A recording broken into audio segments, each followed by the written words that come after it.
Fiacre Ntwari arawufata ariko uwo bita Mutsinzi Ange Jimmy ajyana mu kirere na Victor Osimhen anamubwira turawutera turi kumwe mbiri Amavubi barimo arakina mu by'ukuri gonga na mutwe vava umupira William Paul Troste kwa Ngaronezi kapiteni wa Nigeria umupira no kurengurwa n'Amavubi.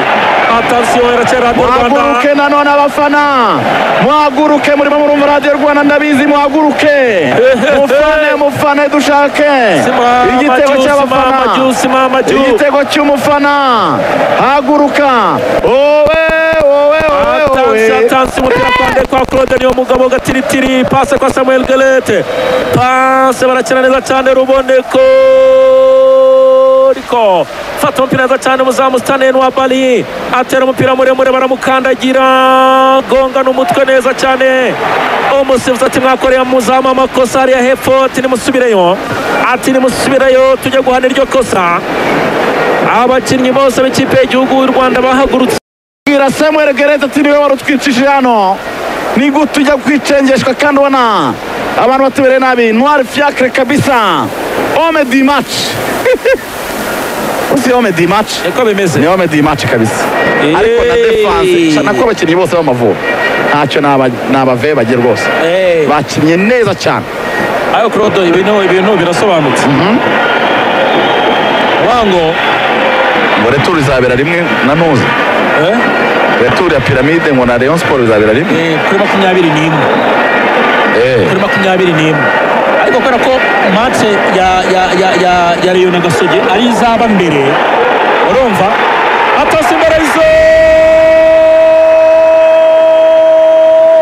Mugisha Bone rekuru rutambi shoti rikomeye cyane umuzamu ukura marasha Amavubi imbere izo mu basaze basizoye umupira kwa niyo mugabo Claude si umupira imbere gatoya cyane.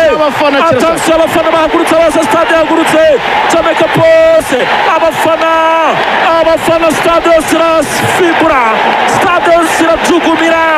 Attention Mutsinzi Ange Jimmy asize umupira imbere gatoya cyane ku muzamu Ntwari Fiacre. Iminota ya nyuma abafana b'Amavubi bavuga bati mushyiramo imbaraga stade yose mu bicu kabisa yahagurutse stade yose hejuru wagira ngo tubisige inkweto na paka stade yose iravibratinga. What a vibe kabisa waonyeshe umupira kwa Kavini Basse iminota iragenda icuma stade yose iri ibicu stade yose hejuru iminota 88 baravuga bati rimwe nubwo twari kuraho nta kibazo ariko byaba byiza dutsinze. Umupira kwa Frank Onyeka umupira kwa Olaina yone Nigeria barazamuka bihuta Olaina aracenga umuntu ariya arayiposo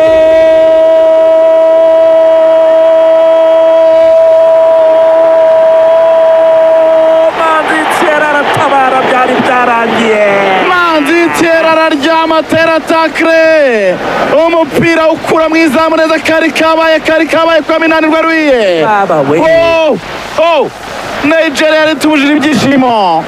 Grey Bolt Energy Whisky kabisa.